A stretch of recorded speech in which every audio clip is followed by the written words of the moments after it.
Hi everybody, foXnoMad here, and today I want to help you travel smarter by showing you how to use frequent flyer miles. Like, really use frequent flyer miles. Like someone who's traveled for over 10 years and to 90 countries and who flies a lot, how that person, kind of like me, might use frequent flyer miles and what they've learned over that time to help you travel smarter.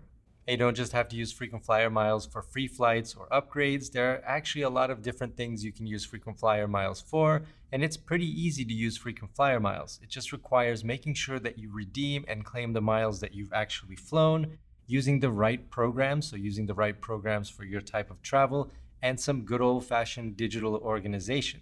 So here are 10 ways to use frequent flyer miles like a pro, like someone who flies all the time, someone who's taking trips all the time. But even if you're not one of those people, you can still use frequent flyer miles that you accumulate in a lot of good ways that can help you get discounts for things like accommodation or online stores. There are a lot of ways you can use frequent flyer miles, even if you don't fly all that frequently.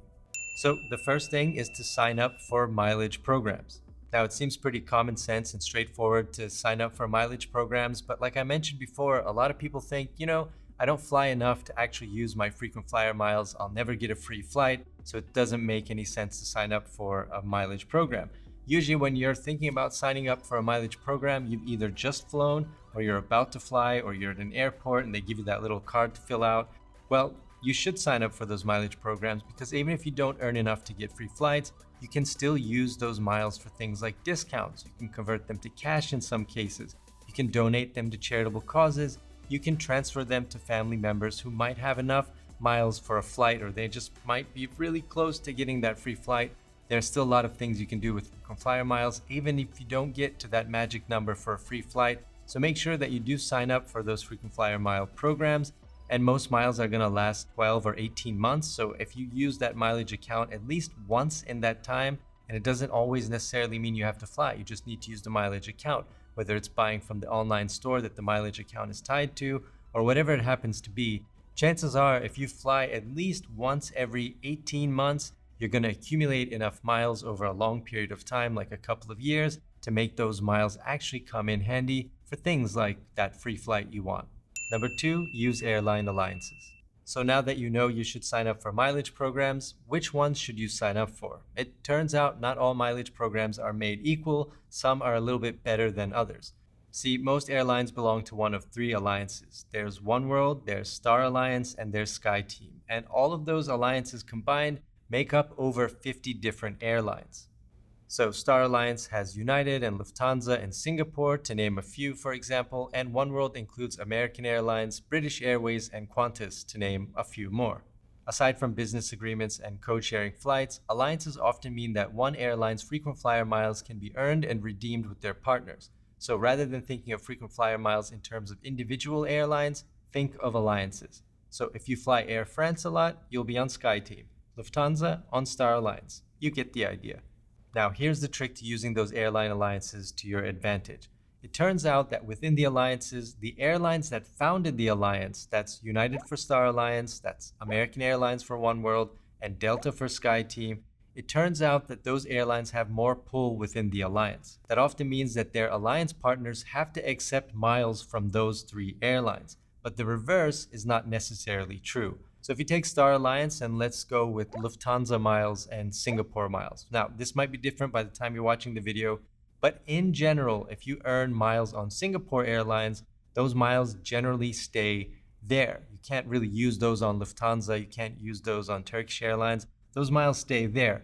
But if you have a United mileage account, those miles can often and almost always be used on the partner airlines. So you take United miles, they can be used on those different partner airlines, but the reverse is not true.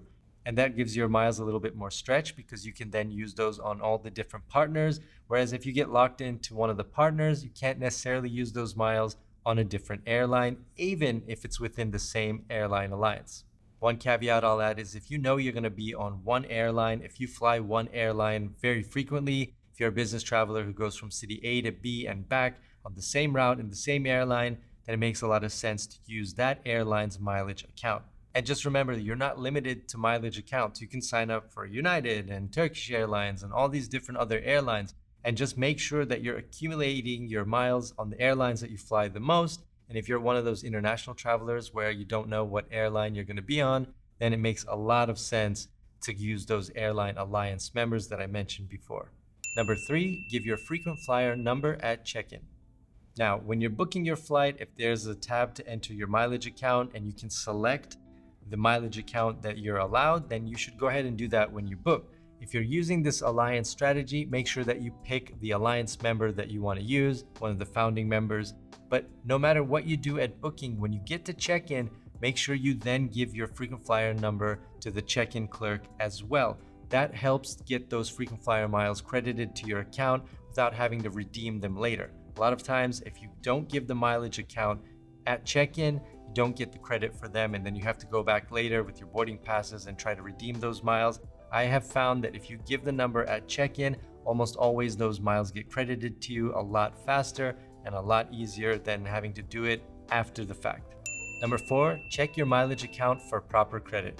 Now, you've done everything you're supposed to. You put your mileage number in at booking, you gave it to the check-in clerk when you were checking in for your flight, and then you just assume, hey, I got my frequent flyer miles. Well, that's not always the case, and that's why you want to sign up for their app or through their website. Make sure that you're checking in on your mileage account, especially right after you fly. So after your flight, usually airlines take like a week or 2 to credit those miles to your account. If you don't see those miles after, usually it's about 30 days, but it varies from airline to airline, so make sure you get the time frame right. But about after a month, if you don't see those miles in your mileage account, you can then usually redeem them through the website. There's a redeem system, or you can call in to get those miles credited to your account. If you let too much time pass, you won't be able to redeem those miles. So make sure you check after you fly for up to 30 days that those miles were credited to you. And if they weren't, make sure you redeem them so you get the miles that you deserve. Number 5, keep your boarding passes. Most airlines, when you go to claim missing miles, want to see your boarding pass and know which seat you are sitting in. And if you don't have that information, it's going to be a lot more difficult to claim those missing miles. So what you want to do is when you're at the airport at check-in and you get your boarding pass, take a picture of it on your phone right away so that you have that boarding pass in case you need to submit it and claim missing miles later on. Number 6, you don't have to use miles for flights. Most mileage programs are tied to online malls with retailers like Apple, Best Buy, and Amazon. You'll find these online malls through the airline mileage website, and you can use any miles you have for discounts or if you have enough miles to purchase items outright. You can also use miles for car rentals or hotels and often need less miles for those as opposed to a flight. See, a few frequent flyer miles can get you a long way. Number 7, convert your miles into cash. If you're using a credit card that gives you frequent flyer miles or points, you can often convert those points and miles into straight cash, baby. It usually breaks down to about 3 cents a point, which isn't much. According to Alex Miller, the CEO of Upgraded Points, you want to aim for a conversion of a cent per mile to make it worth exchanging frequent flyer miles for cash. But if the exchange rate is right or you just need the cash, then keep in mind you can use those frequent flyer miles or points, maybe to get some money. Number 8, you can donate miles to good causes. In case you don't want to convert your miles to cash or you don't want to use them for flight or just want to put them to good use, a lot of airlines allow you to use those miles for charitable causes and to donate them. There are a number of good causes most mileage programs have partnered with, and your miles can help others escape political violence or make ends meet by converting those miles to cash. Number 9, miles can be transferred, usually. There's often a fee to transfer those miles. If you're married, that might not be the case, but for other family members and friends that you want to transfer miles to, then there's a small fee, but you can do that. So you might be helping one of your family members get just enough miles to get over the hump for that free flight that they need. So those few miles that you have that you don't necessarily want or can't use yourself, you can transfer some of those to someone else who maybe is very close to a free flight and just be a really nice person. Number 10, call the airlines to redeem. Now, when you want to use your miles for a free flight or an upgrade, you should use the mileage account that you have through their website or through the app. That'll give you a good idea to see what routes are available, what upgrades are available, what flights are available, what seats are available, and will give you a good idea.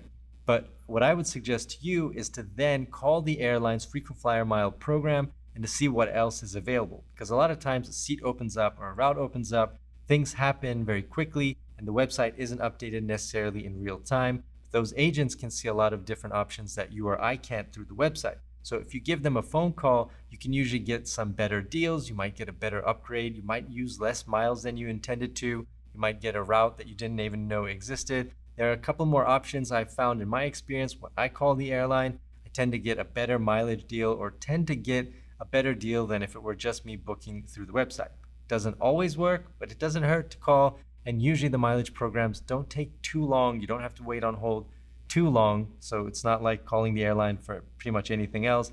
You give them a call, wait 5 minutes, and you might get a better deal than you would have if you had just booked through the site by yourself. So those are my 10 ways to use frequent flyer miles like a pro. And I'll add that the rules change very frequently, and all of these top 10 things might not work specifically for your use case and the way you travel and the way you want to use miles, but they've worked very well for a lot of people, myself included. Oh, and I'll add the airlines don't necessarily want to make it easy for you to redeem the miles. They make it super easy to sign up to the mileage programs because they want to create loyalty and hopefully keep you coming back to the same airline. But when it comes to actually redeeming those miles, it's not always the easiest. So make sure you're using the digital tools at your disposal, your calendar online, make sure you use the notes on your phone. Whatever you have to do within 30 days of a flight, make sure that you are credited the miles that you deserve. And if you're just watching this now thinking, oh man, I missed out on so many miles because I didn't sign up for a mileage program or I didn't claim the miles, most airlines will let you, once you sign up to a mileage program,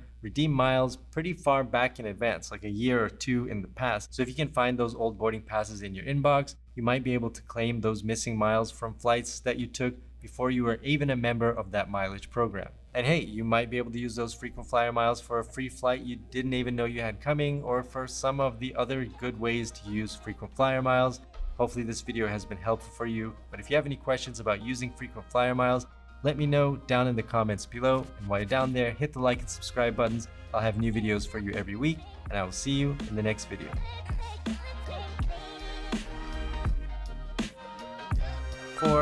And when it comes down to it, it's pretty easy that you are deserving of